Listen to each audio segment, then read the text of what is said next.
Hi everyone, I am back for my sixth vlog of my trip to Eastern Europe. This will be my final one while we are abroad. We are here in Frankfurt, Germany on our last stop, and it's crazy that it's already the end of the trip, but it's been so great so far, and I'm sad to see it end. Since I've last vlogged, we have been to Hamburg, Germany, and from there we went to the Bergen-Belsen concentration camp. And it was a very difficult trip once again, just to be in a place where such trauma occurred for so many people. Um, I thought our guide was very knowledgeable. I learned a lot about Bergen-Belsen that I was not aware of, about um, the area of where like the advantaged Jews, or what they call the exchange Jews, came there, and about all the POW camps, also about the amount of women that were stationed there, and also how the transports all happened through there. So I learned a lot.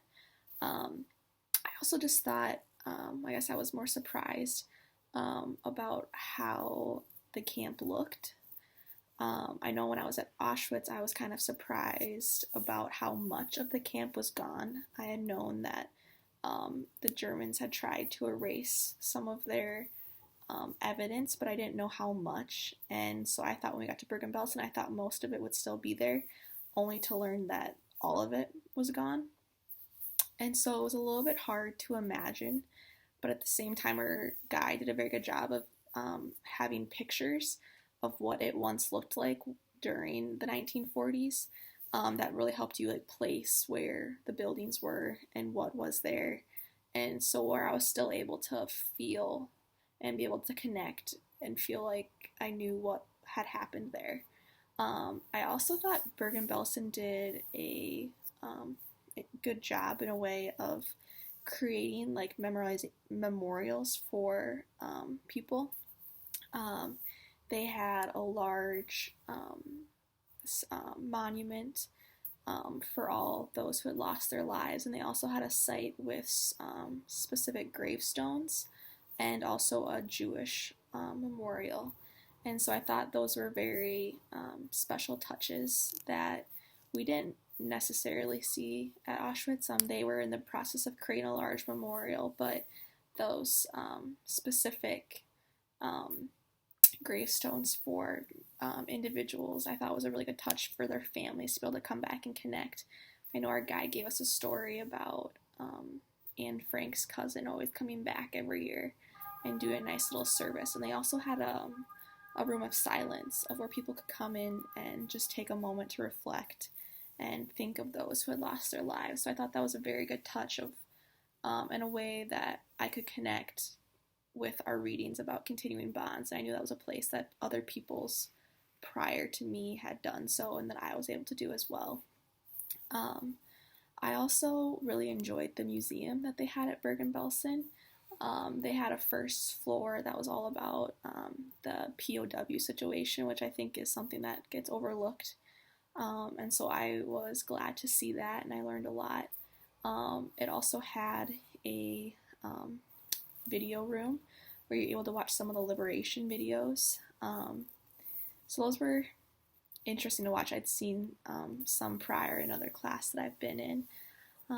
They're difficult to watch, especially when you think liberation is happy, but seeing the process of that, it's difficult to see.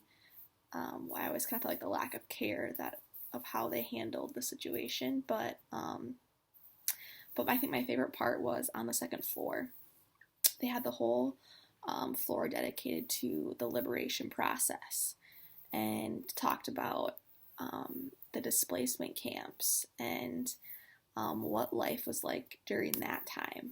And I think that's so important when discussing the end of the war. And I think that's another thing that gets overlooked of once these camps were liberated, it was still very difficult for those who had survived. They didn't really feel like they had a place of home. They weren't able to continue bonds with a home anymore because it was probably gone, and most of their family was gone. And then they were in a place that wasn't that much different than what they've been, the awful conditions that they've been in for so long. And they did a very good job of saying like what life was like and what people looked to do and how they looked to continue on with their lives, but also continue the bonds of their past traditions. I know they gave a big section about Jewish life and how they tried to continue on with their religion and create the bonds um, with the people that they had lost. And so I really appreciated that extra information. And so it was a really good experience. And once again, I was glad I was able to see it despite the sadness and the grief that you feel when you're there. So that was kind of our last big stop of the trip. We're enjoying a few days here in Germany, but my next time you'll see me, I will be back home, and I'll be able to give a big finale of our trip. So I'll see you then.